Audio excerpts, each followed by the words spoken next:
Hey guys, and welcome to How to Guide. In this tutorial, we're gonna look at how to reverse a video using CapCut. Now let's begin.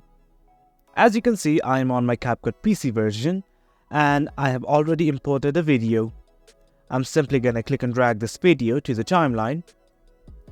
And on this nav bar, if we look at the right, we will find something like an icon like this, that is reverse. If you simply click on it, the video will be reversed completely. Now let's play the video.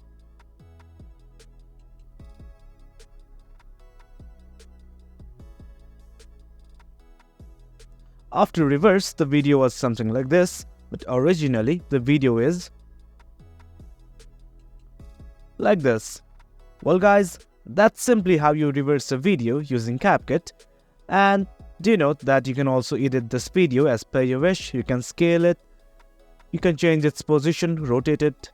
And that's it guys. That's how you reverse a video using CapCut. Hope you guys found this video informative. And for more content like this, do remember to hit like, share and subscribe. Thank you.